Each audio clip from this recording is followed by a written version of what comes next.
We're standing up now, shaking things up a little bit. I've not vlogged standing in a while, so, you know. Why am I dancing? I don't think you can call this dancing. Look, the light's gone out. Come on.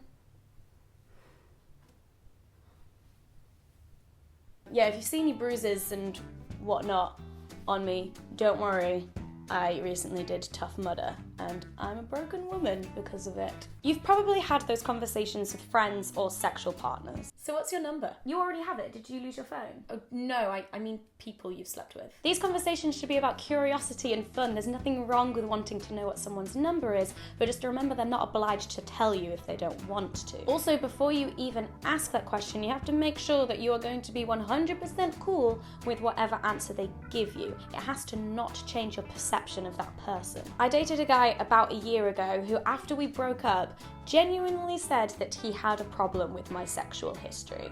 Okay, bye! Dodged a bullet there. I've also been on the other side of things. One of my first boyfriends when I was in my late teens was a few years older than me, and I remember feeling really insecure about the fact he'd slept with more people than me because I felt like he had more to compare me to. And loads of you guys on Twitter shared the same concerns about potentially feeling sexually inadequate if your partner's number was higher than yours. I also remember in school everyone saying that people lie about their number of sexual partners, and for a girl you should add 3 to the number that she says, and for a boy you should subtract 3 from the number that he says.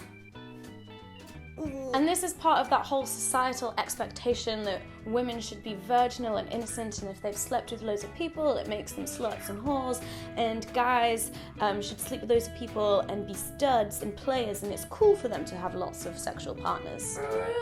Double standard! I'm really sorry this doesn't exactly apply to LGBTQ plus people, so if you care to enlighten me in the comments about if you experience similar expectations and judgments to do with sexual partners, that would be wonderful. In reality, the number of people that you have had sex with changes nothing about yourself, your worth as a human, or as a potential sexual partner. It doesn't change anything, and if anyone has a problem with your number, if it's too high or too low, then they are not worth your time. When I asked you guys about this on Twitter, one interesting thing came up, which is that you said that you weren't bothered by the number itself, but more the why it was that number. You said that you'd have concerns if someone's attitude to sex was unhealthy, or the way that they perceive or treat sexual partners. And I totally get that. You can sleep with hundreds and hundreds of people, and as long as each encounter was special in its own way, fun, consensual, full of mutual understanding and respect, great! No problems there. But it's when you start treating sex like a game and the individual people and the relationship you had with them doesn't matter to you whether it lasted 5 years or 5 minutes. Basically, sex is meant to be fun and pleasurable, so have a good time, get consent, be safe, and don't judge other people for the number of people they have or haven't slept with. Thank you for watching. Please give the video a thumbs up if you enjoyed it, and let me know in the comments your thoughts on the topic and anything I may have missed, especially LGBTQ plus side of things. And make sure you subscribe to my channel if you haven't already. I make videos every week. Okay, bye!